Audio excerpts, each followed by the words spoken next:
अधूनमधून मी माझ्या बागेमध्ये नवीन नवीन प्रयोग करत असते. बघा आता इथं आहे टोमॅटोचं झाड, त्याला टोमॅटोसुद्धा लागलेले आहे. आणि ते बघा थोडंसं इकडे होत होतं म्हणून मी त्याला थोडेसे सुकलेले पानं, याच्यामध्ये भरपूर सुकलेले पानं भरलेले आहे. आणि याच्या साईडला बघा एक सुकलेलं तुम्हाला बटाट्याचं झाड दिसत असेल, पण त्याची वेळ पूर्ण झालेली नव्हती. हे आता तुम्हाला पुढे दाखवते.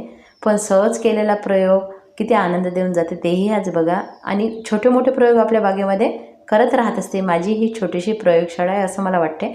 आणि चला तर आता बघा साईडला लावला होता एक बटाट्याचा तुकडा. आणि आता बघा हे मी काढून बघते. पूर्ण मला वाटते सुकू द्यायला पाहिजे होतं, कारण छोटे छोटे बटाटे अजून लागत होते.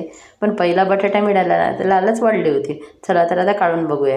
तर बघा माती इतकी भुसभुशीत होती त्याच्यामुळे लगेच हा प्लांट वर आला. पण तुम्ही बघा एक बटाटा काढला ना तर असं दिसते की अजून साईडला बटाटे लागलेले होते. आणि काही काही तितके छोटे होते ना तर ते पूर्ण व्हायचेच होते, पण मी थोडं पहिलेच काढला. पण आनंद खूप घेऊन जातात असे छोटेसे प्रयोग.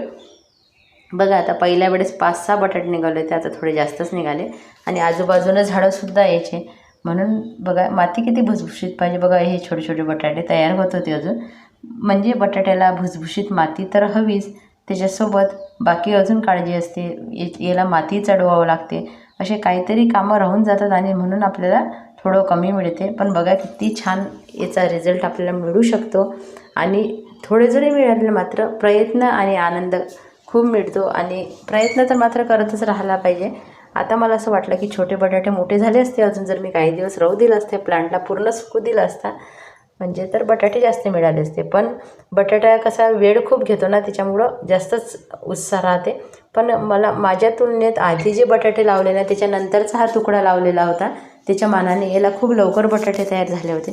चला तर आता आपण आहे तेवढेच काढून घेऊया. बघा इतके मिळाले होते बटाटे. आणि काही पपयासुद्धा तोडल्या होत्या. आणि खूप छान वाटते असे छोटे मोठे प्रयोग करायला. तुम्हाला कसं वाटलं नक्की सांगा.